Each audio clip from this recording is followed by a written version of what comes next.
ஹஸரத் ரசூலுல்லாஹ் சொன்னார்கள், இப்னு மாஜாவினுடைய பதிவு, அபூதாவூதிலே இந்த ஹதீஸ் இருக்கிறது. யார் ஒருவர் இஸ்திக்ஃபார் செய்வதை வழக்கமாக்கி கொண்டாரோ, தன்னுடைய அன்றாட செயலில் ஒன்றாக வைத்து கொண்டாரோ, நம்மளில் இருக்கக்கூடிய மைனஸே என்னன்னா, சில விஷயங்களை கேட்கும்போது செய்யணும்னு நினைப்போம், ஆனால் அதை தொடர்படியாக செய்வது ரொம்ப நாதிர், குறைந்த நபர்களை தவிர்த்து மற்ற எல்லோராலும் அதை முழுமையாக தொடர்படியாக கடைபிடிக்க முடியுமா என்றால் அது ஒரு கேள்விக்குறிதான். ஃபஜர் தொழுகையினுடைய சிறப்பை பற்றி கேட்கும்போது டெய்லி ஃபஜர் தொழுன்னு நினைப்போம், ஆனால் தூக்கம் நம்மை மிகைத்து விடும். பல நேரங்களிலே அதில் கலந்து கொள்ள முடியாமல் நாம் தடுக்கப்பட்டு போவோம்.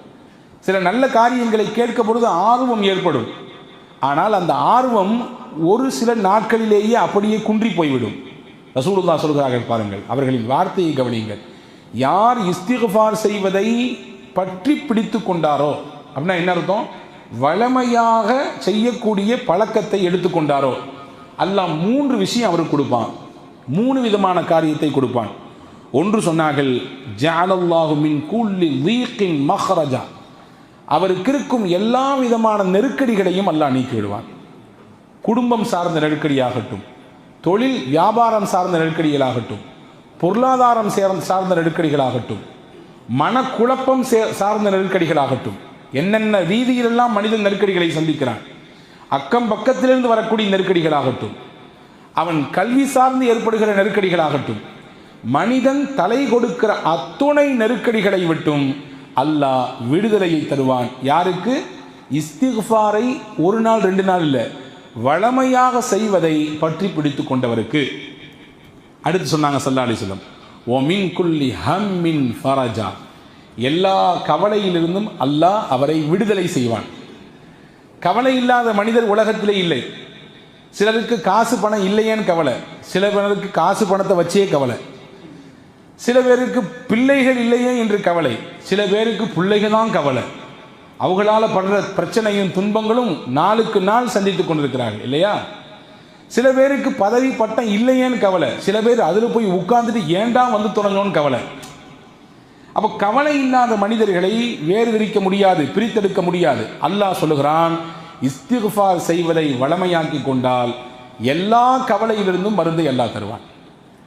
கவலை தான் இன்றைக்கு உருமாறி மன அழுத்தத்தில் கொண்டு மனிதனை தள்ளி இருக்கிறது இல்லையா? மன அழுத்தங்கள், ஸ்ட்ரெஸ்ஸினால் பாதிக்கப்படக்கூடிய மக்களின் எண்ணிக்கை நாளுக்கு நாள் கூடிக்கொண்டே போகிறது. இந்த ஸ்ட்ரெஸ் தான் இதய நோய்க்கு மிகப்பெரிய மூலதனம், இதுதான் முக்கிய காரணம் என்று சொல்கிறார்கள். மற்ற விஷயங்கள்லாம் இருந்தாலும் கூட மன அழுத்தத்தின் உச்சநிலை தான் ஒரு மனிதனுக்கு மாரடைப்பு ஏற்படுவதற்கு முக்கிய காரணமாக இருக்கிறது, இதய சம்பந்தப்பட்ட கோளாறுகள் வருவதற்கு முக்கிய பிரதான காரணமாக இருக்கிறது என்கிறார்கள். அல்லாஹ்வின் தூதர் சொன்னார்கள், இந்த ஸ்ட்ரெஸ் இல்லாத வாழ்க்கையை நீங்கள் அனுபவிக்க வேண்டுமா? மன அழுத்தங்கள், பாரங்கள் எல்லாம் உங்கள் மனதிலிருந்து கீழே இறக்கி வைக்கப்பட வேண்டுமா? கவலை இல்லாத ஒரு சுதந்திர பறவையை போன்று நீங்கள் சுற்றித் திரிய வேண்டுமா? அதிகமாக இஸ்திக்ஃபார் செய்யுங்கள் என்றார்கள். அல்லாஹ்விடத்திலே அஸ்தக்ஃபிருல்லாஹ் அஸ்தக்ஃபிருல்லாஹ் என்று சொல்லுங்கள். அவனிடத்திலே பாவ மன்னிப்பை ஒவ்வொரு நாளும் கேளுங்கள். நம்மிலே பலர் நினைத்திருக்கிறோம், பாவ மன்னிப்பு கேட்பதற்கென்று ஒரு வயது காலம் வரம்பெல்லாம் இருக்கிறது, அப்போ வந்தால் செஞ்சுக்கலாம். ஆனால் அது அப்படிப்பட்ட ஒரு அமல் அல்ல. எப்படி ஒவ்வொரு நாளும் தொழுகிறோம் இல்லையா? ஒவ்வொரு நாளும் தொழுகிறோம் 5 நேர தொழுகை, அதே போன்றுதான் ஒவ்வொரு நாளும் செய்ய வேண்டிய ஒரு சிறப்பிற்குரிய அமல் பாவ மன்னிப்பு, இஸ்திக்ஃபார். இதை செய்வதனால் கிடைக்கிற 2வது பலன், உங்கள் கவலைகள் எல்லாம் பறந்தோடும். அடுத்து முக்கியமாக ஸல்லல்லாஹு அலைஹி சொன்னாங்க, வரஸகஹு மின் ஹைஸு லா யஹ்தசிப், அல்லாஹ் இந்த இஸ்திக்ஃபார் செய்யும் வளமை உள்ள மனிதருக்கு ரிஸ்கை கொடுப்பான். எப்படி கொடுப்பான்? அவர் எதிர்பாராத இடத்திலிருந்து கொடுப்பான். அவர் நினைச்சு கூட பார்த்திருக்க மாட்டார், இந்த இடத்துல இருந்தெல்லாம் வந்து நமக்கு ரிஸ்க் வழங்கப்படுமா என்று. ரிஸ்க் என்ன? சாப்பாடு மட்டும் கிடையாது, வாழ்க்கைக்கு தேவையான எல்லாம் ரிஸ்க்.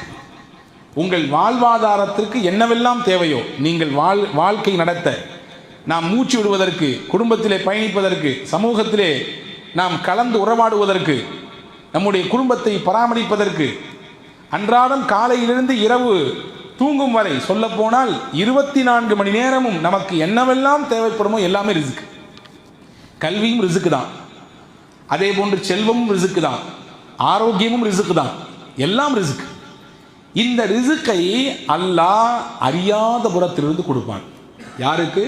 இஸ்திக்ஃபார் செய்வதை வளமையாக்கி கொண்ட அந்த மனிதருக்கு என்று நபிகள் நாயகம் ஸல்லல்லாஹு அலைஹி வஸல்லம் அவர்கள் சொல்லித் தருகிறார்கள். எனவே அன்புக்குரிய சகோதரர்களே, இந்த புனிதமான ரமதான் மாதத்திலே அதிகமாக குறிப்பாக நாம் எதிர்நோக்கி இருக்கக்கூடிய அந்த இரண்டாவது பகுதி, ரமதானினுடைய இரண்டாவது மையப்பகுதி, இதுதான் சொல்லப்போனால் ரமதானில் முக்கியமான பகுதிகளில் இது ஒரு முக்கிய இடத்தை பெறுகிறது. எனவே அல்லாஹ்விடத்திலே அதிகமாக பாவ மன்னிப்பு தேடுவதை நாம் வளமையாக்கி கொள்ள வேண்டும். உலகத்திலே எந்த சமுதாயத்திற்கும் கொடுக்கப்படாத ஒரு வாய்ப்பை அல்லாஹ் முஹம்மது ஸல்லல்லாஹு அலைஹி வஸல்லம் உம்மத்துக்கு தந்திருக்கிறான். நமக்கு மட்டும்தான் பாவம் செய்தால் நாமே அல்லாஹ்விடத்திலே நேரடியாக முறையிடலாம். நாமே அதற்கான கூலியை, அதற்குரிய பரிகாரத்தை அல்லாஹ்விடத்திலே கேட்கலாம். இதற்கு முன்னால் உண்டான சமுதாயத்திற்கெல்லாம் அப்படி வாய்ப்பே கிடையாது. பாவம் செய்தால் என்ன செய்ய வேண்டும்? அதற்கு தண்டனை, அதற்கு கூலி, நீங்கள் உங்களை குத்தி கொலை பண்ணுங்கள். ஃபக்துலு அன்ஃபுஸஹும். பனு இஸ்ரவேலர்களே சிலர்கள் இருந்தார்கள். அவர்களுக்கு பாவம் செய்தால் அதற்கான தண்டனை என்ன தெரியுமா? அவர்களே கொன்று கொள்ள வேண்டும். ஒருத்தன் கொலை பண்ணிட்டான், பெரிய பாவம் தான். ஒருத்தன் விபச்சாரம் செஞ்சு போட்டான், பெரிய பாவம் தான். இதற்கு என்ன பரிகாரம்?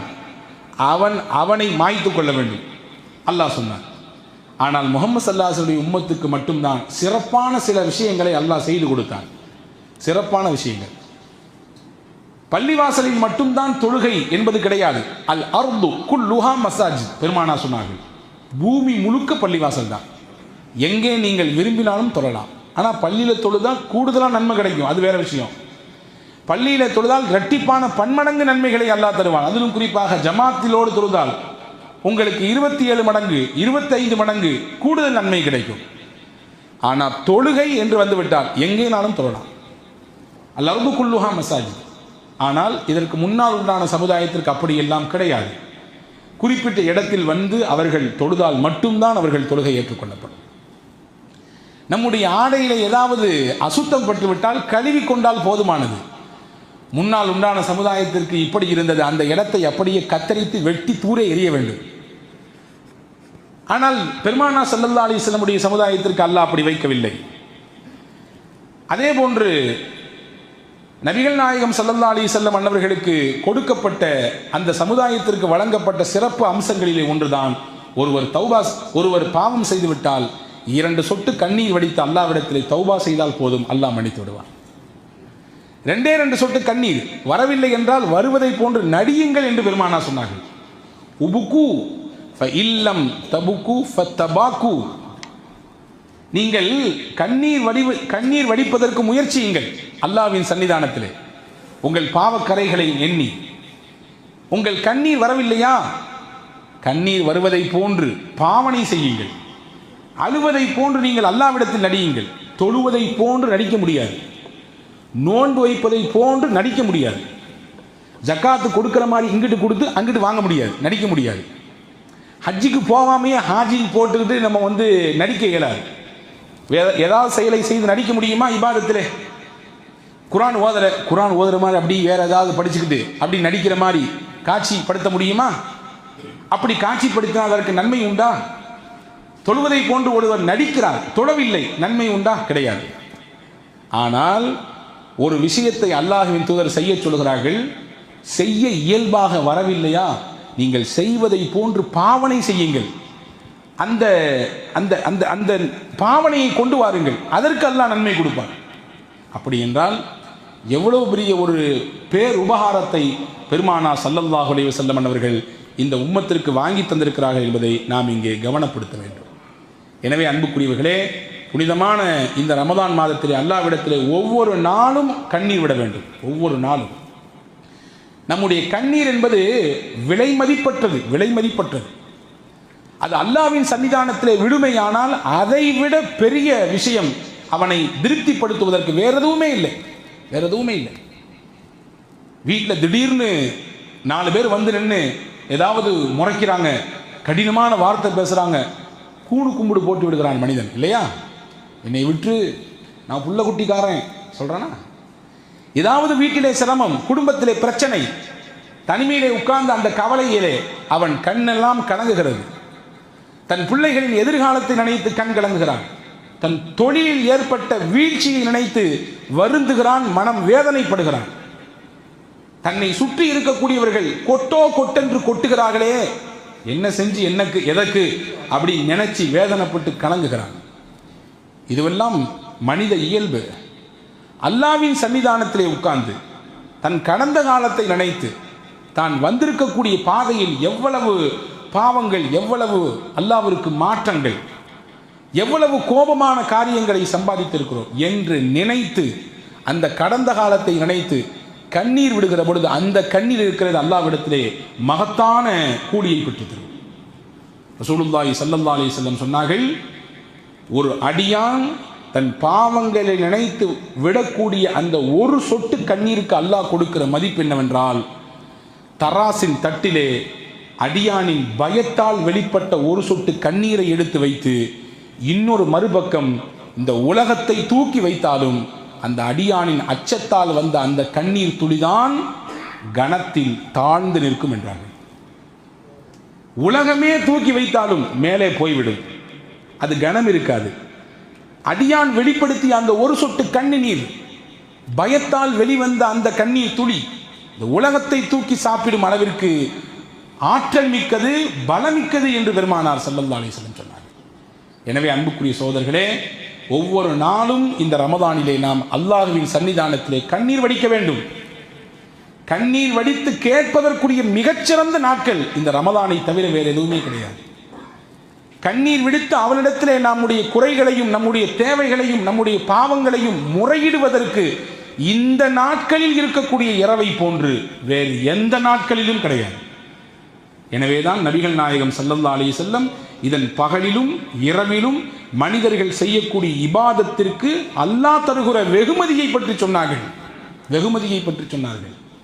மன் சாம ரமதான ஈமானன் வஹ்திசாபா, யார் நன்மையை எதிர்பார்த்து அல்லாஹ்வின் மன்னிப்பையின் மீது ஆதரவு வைத்து பகல் காலங்களிலே இந்த ரமதானில் நோன்பு வைக்கிறாரோ, ஊஃபிர லஹு மா தகத்தம மின் தன்பி, அவருடைய பாவங்களை எல்லாம் அல்லாஹ் மன்னித்து விடுவார். ரெண்டாவது சொன்னாங்க, மன் காம ரமதான ஈமான வஹ்திசாபா, ரமதானில் யார் நன்மையை எதிர்பார்த்து அல்லாஹ்வின் பாவ மன்னிப்பின் மீது ஆதரவு வைத்து இரவிலே நின்று வணங்கி வழிபடுவதற்கு முயற்சிப்பார், அல்லாஹ்வின் தூதர் சொன்னார்கள், அவருடைய முந்தைய பாவங்களை எல்லாம் அல்லாஹ் மன்னித்து விடுகிறார். இப்போ பாவ மன்னிப்பு தான் இந்த ரமதானிலிருந்து நமக்கான மிகப்பெரிய விஷயம். அதை எப்படியாவது அடைவதற்கு முயற்சிக்க வேண்டும். முக்கியமான ஒரு டெண்டர் விடுகிறான் வைத்துக் கொள்ளுங்கள், நம்முடைய கம்பெனியிலிருந்து அதை எடுக்க வேண்டும். எவ்வளவு முயற்சிக்கிறோம், ஒரு மிகப்பெரிய வாய்ப்பு வருகிறது, அதை அடைவதற்கு, அதை நாம் தனதாக்கிக் கொள்வதற்கு எவ்வளவு முயற்சிகளை எடுக்கிறோம். முக்கியமான இடம் நம் வீட்டுக்கு பக்கத்திலே வருகிறது, வேறு ஆள் வந்து வாங்கிவிட்டால் தொந்தரவு, எப்படியாவது இதை நாம் எடுத்துக்கொள்ள வேண்டும் என்பதன் மீது எவ்வளவு முயற்சி இருக்கிறது.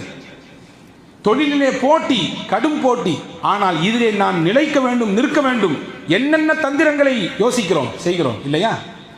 இந்த ரமதானில் நமக்கான தந்திரம், நமக்கான லட்சியம் அல்லாஹ்வின் மன்னிப்பை முழுமையாக பெற்றுவிட வேண்டும். அல்லாஹ்வின் மன்னிப்பை பெற்றவர்களாகத்தான் இந்த ரமதானை விட்டு நாம் கடக்க வேண்டும், நம்மை விட்டு ரமதான் போக வேண்டும். மன்னிப்பிற்கான பல வழிகளை மார்க்கம் சொல்லித் தருகிறது. அதிலே 3 விஷயத்தை மட்டும் சொல்லுகிறேன், கவனத்தில் கொள்ளுங்கள். அது ரமதானிலும் கடைபிடியுங்கள், ரமதான் அல்லாத நாட்களிலும் அதை பின்பற்றுவதற்கு முயற்சியுங்கள். 1, அல் முஹாஃபதத்து அல ஸலா, தொழுகையின் மீது பேணுதல் உள்ளவராக, தொழுகையை பேணி பாதுகாக்கக்கூடிய மனிதராக ஒருவர் இருந்தால் அல்லாஹ் அவரை நிச்சயம் மன்னிப்பான். தன்னுடைய மன்னிப்பின் வளையத்திற்குள்ளே அவரை கொண்டு வந்து விடுவான். எங்கே சுற்றி எங்கே வந்தாலும் அந்த நேரம் வந்துவிட்டால் அவருக்கு மணியோசை அடிக்க வேண்டும். தொழுகை இது ஃபரலை நிறைவேற்ற வேண்டிய நேரம். பள்ளிவாசலில் போய் முடிந்தால் நிறைவேற்று, இல்லை என்றால் நேரத்தை கடக்க விட்டு விடாதே, தொழுது விடு என்று உங்கள் உள்ளோசை உங்களை உணர்த்தி கொண்டே இருக்க வேண்டும். அப்படிப்பட்ட நபரா நீங்கள்? உங்கள் கையை கொடுங்கள், உங்களை விட சிறந்த நபர் வேறு யாரும் இல்லை. இந்த சிந்தனையில் உள்ள நபராக நீங்கள் வாழ்ந்தால் அல்லாஹ்வின் மன்னிப்பு நேரடியாக உங்களுக்கு எல்லா காலமும் கிடைத்துக் கொண்டே இருக்கும்.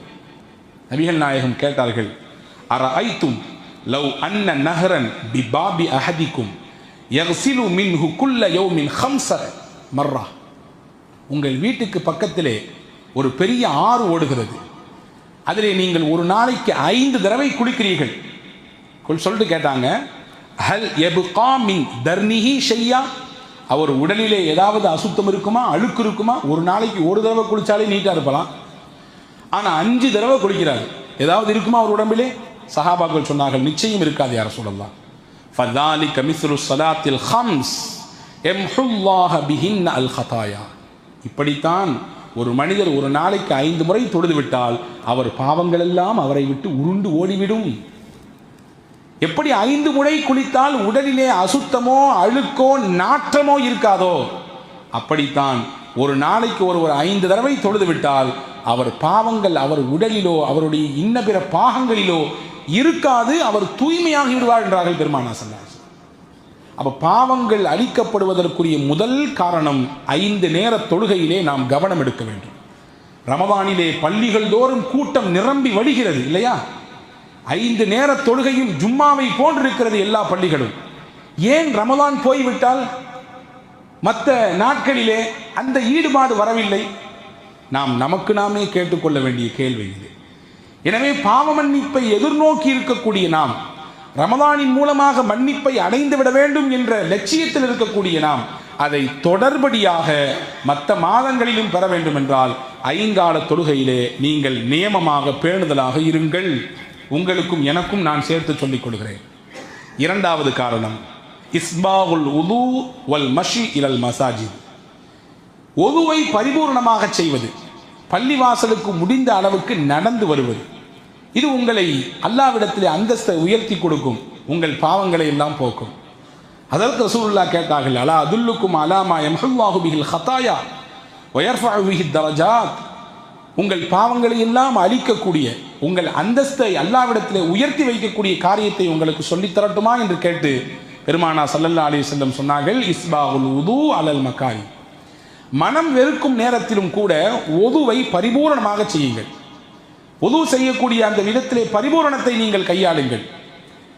ஒரு தடவை செய்வது ஃபர்து, 3 தடவை செய்வது சுன்னத். ஒவ்வொரு உறுப்புகளையும் கழுவது, அது எல்லா நேரத்திலும் அதை மிகச்சிறப்பாக கடைபிடியுங்கள். 1. அடுத்து சொன்னாங்க வக்கஸ்ரத்துல் ஹுதா இலல் மசாஜித். பள்ளிவாசலுக்கு சில எட்டுக்கள் எடுத்து வைத்து நடந்து வாருங்கள். சில எட்டுக்கள். காரணம், நீங்கள் ஒவ்வொரு எட்டை எடுத்து வைக்கும் பொழுதும் ஒரு பாவம் அளிக்கப்படுகிறது, ஒரு அந்தஸ்தை அல்லாஹ் உங்களுக்கு உயர்த்துகிறான். உங்களுக்கான தரஜா அல்லாஹ்விடத்திலே உயர்ந்து போய்கொண்டே இருக்கும்.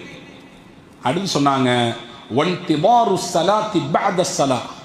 ஒரு தொழுகைக்கு பிறகு இன்னொரு தொழுகையை எதிர்பார்த்து காத்திருங்கள். ஒரு தொழுகைக்கு பிறகு இன்னொரு தொழுகை எதிர்பாருங்கன்னா, கரெக்டாக தக்பீர் கட்டின உடனே வர்றதை தவிர்த்துட்டு முடிந்த அளவுக்கு கொஞ்சம் முன்னாடி வந்து சுன்னத்தை தொழுதுட்டு அடுத்த ஃபரதுக்காண்டி எதிர்பாருங்கன்னு அர்த்தம். இப்போ இந்த 3மே உங்கள் பாவங்களை அழித்துவிடும், உங்களை அந்தஸ்தை அல்லாஹ்விடத்தில் உயர்த்தி காட்டும். இப்போ பாவ மன்னிப்புக்கு எளிமையாக நம் வாழ்நாள் முழுக்க பின்பற்றுவதற்குரிய வழியை பெருமானார் ஸல்லல்லாஹு அலைஹி வஸல்லம் இதன் மூலமாக காட்டுகிறார்கள். 2. 3வது பாவ மன்னிப்பை முழுமையாக பெறுவதற்குரிய வழிகளில் 3வது அல்லாஹ் அல் குர்ஆனிலே சூரா யாசீனிலே சொன்னான், இன்னமா துன்சிரு மனித்தபஅ ذிக்ர வ ஹஷியர் ரஹ்மான பில் கைப் ஃபபஷ்ஷிர்ஹு பிமக்ஃபிரத்தின் வஅஜ்ரின் கரீம். நபியே, நீங்கள் யாருக்கு அச்சமூட்டி எச்சரிக்கை செய்ய வேண்டும் என்றால், நம்முடைய உபதேசங்களை யார் பின்பற்றுகிறார்களோ 1. 2வது வஹஷியர் ரஹ்மான பில் கைப், மக்களின் பார்வையை விட்டு ஒதுங்கி தனிமையில் இருக்கிற பொழுதும் ரஹ்மானை யார் பயப்படுகிறார்களோ. எல்லாரும் இருக்கும் பொழுது நம்ம இந்த காரியத்தை செஞ்சால் நம்மளை எப்படி பார்ப்பாங்க, ஐயோ வித்தியாசமாக பார்ப்பாங்களே அப்படின்னு நினச்சி ஒரு விஷயத்தை விடுறது, பாவத்தை செய்யாமல் இருக்கிறது வேற. யாருமே இல்லாமல் தனி அறையில் இருக்கிற பொழுதும், பாவத்தின் எல்லா வாசல்கள் திறந்திருக்கிற நேரத்திலும், யாருடைய கண்களுக்கும் அகப்படாத இடத்தில் இருக்கிற பொழுது, எல்லா பாவத்தின் அலைபோசைகள் உங்கள் இடத்திலே வந்த நேரத்திலும் அல்லாஹ் இருக்கிறான்றதுக்காக வேண்டி ஒரு பாவத்தை தவிர்ந்தால், ஹஜ்ரத் ரசூலுல்லாஹ் சொன்னாங்க, அல்லாஹ் சொன்னா ஃபபஷ்ஷிர்ஹு பிமக்ஃபிரத்தின் வஅஜ்ரின் கரீம். நபியே, அவருக்கு நீங்கள் சுப செய்தி சொல்லுங்கள். அல்லாஹ்விடத்திலிருந்து மகத்தான மன்னிப்பு அவருக்கு இருக்கிறது. வஅஜ்ரின் கரீம், சங்கையான கூலி அவருக்கு நாளை மறுமையிலே காத்திருக்கிறது என்றான் அல்லாஹ். அன்புக்குரியவர்களே, பாவத்தை தவிர வேண்டும். அது வெளிப்படையான பாவமானாலும் சரிதான், அந்தரமான பாவமானாலும் சரிதான். எல்லாரும் சேர்ந்திருக்கிற பொழுதாக இருந்தாலும் சரிதான், குறிப்பாக நம் தனிமையில் இருக்கிற பொழுது நம்மை தூண்டக்கூடிய சில பாவங்கள், நம் மன இச்சைகள் நம்மை அப்படி தட்டி எழுப்பக்கூடிய சில பாவங்கள், இதையெல்லாம் மனிதன் விடுகிற பொழுது அல்லாஹ்வின் மன்னிப்பிற்கு அவன் தகுதி உள்ளவனாக மாறுவான். தனிமை ஒரு மனிதனை ஆக உயரத்துக்கு உயர்த்தவும் செய்யும். அதே தனிமைதான் அதை பயன்படுத்த தவறினால் அவனை அதல பாதாளத்தில் கொண்டு தள்ளிவிடும். தனிமைதான் யாத்திகாஃப். அந்த யாத்திகாஃபிலிருந்து மனிதர்கள் அல்லாஹ்வை துதித்து வணங்கி அவனின் பக்கம் நெருங்குவதற்கு வாய்ப்பு இருக்கிறது. எத்தனையோ நபிமார்கள் தனித்திருந்தார்கள். தனித்திருந்து அல்லாஹ்வை திக்ர் செய்ததற்கு பிறகுதான் நுபுவத் என்ற பேரொளியை பெறுகிற அளவிற்கு ஆற்றல் பெற்றார்கள், வரலாற்றிலே பார்க்கிறோம். ஆனால் அதே தனிமைதான் அதை பயன்படுத்த தவறினால் பல விளைவுகளை, பல்வேறு சறுக்கல்களை வாழ்க்கையிலே சந்திக்க நேரிடும். உமர் இப்னு அப்துல் அசீஸ் ரஹிமஹுல்லா, உங்களுக்கு எல்லாம் தெரியலாம், இரண்டாவது ஜனாதிபதி என்று வரலாற்றிலே சிறப்பு பெயர் பெற்றவர்கள். அவர்கள் பற்றி வரலாற்றில் எழுதுகிறாங்க, உமர் ரலியல்லாஹு அன்ஹு என்ன தன்மலா இருந்துச்சோ அப்படியே அச்சு அசலா அவர்கிட்ட இருந்துச்சாமா. நீதத்தின் உறைவிடம் அவர் எளிமையின் மறு உருவம் உமர் இப்னு அப்துல் அசீஸ். சொல்ல போனால் வரலாற்றில் எப்படி எழுதுறாங்க, 4 ஹுலஃபா உர் ராஷிதீன்கள் இருந்தாங்க, 5வது ஹுலஃபா உர் ராஷிதீன் உமர் இப்னு அப்துல் அசீஸ் எழுதுறாங்க. அவ்வளவு சிறப்பான ஆட்சியை கொடுத்தவர். இந்த சிந்தனையும் இந்த தார்மீக பொறுப்பும் அவருக்கு எப்படி கிடைத்தது? வேற எப்படியும் கிடைக்கல, அவங்களுடைய சந்ததி, அவங்களுடைய முன்னோர்கள் வழியாக அப்படியே அவருக்கு கிடைத்தது. வரலாற்றில் எழுதுகிறார்கள், உமர் ரலியல்லாஹு அன்ஹு அவருடைய ஹிலாஃபத்தின் காலத்திலே இரவிலே ரோந்து போகிறார்கள், ஊரை அப்படியே கண்காணிக்க. போகிற இடத்திலே ஒரு வீட்டிலே உள்ளே இருந்து சத்தம் கேட்கிறது. ஒரு இளம்பெண் பாலை கறந்து வைத்திருக்கிறார். அந்த இளம்பெண்ணுடைய தாயார் அந்த பெண்ணிடத்திலே சொல்லுகிறாள், கொஞ்சம் தண்ணியை ஊற்றி கலந்து மக்களுக்கு டிஸ்ட்ரிபியூஷன் பண்ணலாம் அப்படின்னு சொல்கிறாங்க. அந்த அம்மா சொன்னது பண்ணக்கூடாது, உமர் ரலியல்லாஹுடைய உத்தரவு இருக்குது, தண்ணியை பாலில் தண்ணியை கலக்கக்கூடாது, தப்பு. அந்த அம்மா சொல்லிச்சாமா, உமர் என்ன ஹலீஃபா நம்ம வீட்டில் திறந்து போட்டால் பார்த்துட்டு இருக்கிறாரு, வீட்டின் முகட்டை திறந்தா பார்த்துருக்கிறார், அவருடைய உத்தரவு இருக்கட்டும், நீ கலக்கிறத கலை அப்படின்னு சொல்லி அம்மா சொல்ல, அந்த இளம்பெண் சொன்னது, உமர் பார்க்கல, உமரையும் உன்னையும் என்னையும் படைத்த அல்லாஹ் பார்க்கிறானே, உமர் பார்க்காட்டால் என்ன, அல்லாஹ் பார்க்கிறான், எனவே இந்த தப்பை செய்யக்கூடாது. இந்த பேச்சுவார்த்தை உமர் ரலியல்லாஹுவின் காதில் பட்டது, வேற ஒன்றுமே சொல்லவில்லை. அந்த இடத்தை விட்டு கடந்து போய்விட்டார்கள். வீட்டுக்கு போய் தன்னுடைய மகனை கூப்பிட்டாங்க. அவங்க பேர் ஆசிம் பின் உமர். ஆசிம் ரலியல்லாஹுவை அழைத்து சொன்னார்கள், உனக்கு நான் ஒரு பெண் பார்த்திருக்கிறேன். அந்த பெண்ணினுடைய தன்மை இப்படியானது, அல்லாஹ்வை எல்லா நேரத்திலும் பயப்படக்கூடியது, குறிப்பாக தனிமையில் அந்த பெண் அல்லாஹ்வை அஞ்சுகிறாள். இதை விட வேற என்ன வேணும் பெண் பார்ப்பதற்கு தகுதி? இந்த தகுதியை வைத்து நான் உனக்கு பெண் பார்த்திருக்கிறேன், முடித்துக் கொள்கிறாயா? தாராளமாக முடிச்சுக்கிறேன் நான். ஆசிம் அந்த பெண்மணியை நிக்காக செய்தார். இந்த இருவருக்கும் ஒரு பெண் குழந்தை பிறந்தது. அந்த பெண் குழந்தையை அப்துல் அசீஸ் பின் மர்வான் இப்னு ஹக்கம், மர்வான் இப்னு ஹக்கம் என்று சொல்லக்கூடிய உமையாக்களின் மிகப்பெரிய ஆட்சியாளர்களில் ஒருவர், அவருடைய மகன் அப்துல் அசீஸ் ஆசிமுக்கு பிறந்த அந்த பெண் குழந்தையை திருமணம் செய்தார். இந்த தம்பதிகளுக்கு பிறந்தவர் தான் உமர் இப்னு அப்துல் அசீஸ். எங்கிருந்து உமர் இப்னு அப்துல் அசீஸுக்கு இந்த சிந்தனை வந்தது? நீதமாக இருக்க வேண்டும் என்ற பக்குவம் வந்தது, அல்லாஹ் பார்க்கிறான் என்கின்ற உணர்வோடு வாழ வேண்டும் என்கின்ற தன்மை பிறந்தது. அவங்க அம்மா வழியாக வந்தது, அவர்களுடைய மூதாதையர்களின் வழியாக வந்தது. எனவே அன்புக்குரிய சகோதரர்களே, இங்கே சொல்ல வரக்கூடிய செய்தி என்னவென்றால், அல்லாஹ் பார்க்கிறான் என்ற உணர்வு நம் தனிமையில் இருக்க, குறிப்பாக தனிமையில் இருக்க வேண்டும், எல்லா நேரத்திலும் இருக்க வேண்டும். அப்படி இருக்குமையானால் மனிதன் பாவத்தை விட்டு தவிர்ந்து வாழுவான். அப்படிப்பட்ட சிந்தனையில இருக்கக்கூடியவர்களுக்கு அல்லாஹ் முழுமையான மன்னிப்பை தருவான் என்று அறிஞர்கள் சொல்கிறார்கள். ஆக இந்த 3 விஷயத்தை நாம் கவனத்தில் வைத்து அதை செயல்படுத்த முனைவுமையானால் வல்ல ரஹ்மானின் பரிபூரணமான மன்னிப்பை பெற முடியும். தௌபாவிற்குரிய மாதமாக இருக்கிறது. அல்லாவிடத்திலே அழுது, அல்லாவிடத்திலே கண்டிப்போடு, அவனிடத்திலே உரிமையோடு கேட்கக்கூடிய மாதமாக இந்த ரமதான் இருப்பதினாலே நம்முடைய எல்லா தேவைகளையும் கேட்பதோடு நம்முடைய கடந்த காலத்திலிருந்து பாவங்கள் மொத்தமும் அளிக்கப்பட்டு தூய்மையானவர்களாக, பரிசுத்தமானவர்களாக நாம் மீண்டு எழ வேண்டும் என்கின்ற அக்கறையோடு நம்முடைய துவாவிலே இதை இணைத்துக் கொள்வோம். வல்ல ரஹ்மான் அப்படிப்பட்ட உயர்ந்த நற்பாக்கியத்தை உங்களுக்கும் எனக்கும் எல்லா மக்களுக்கும் வழங்கி அருள் புரிவானாக.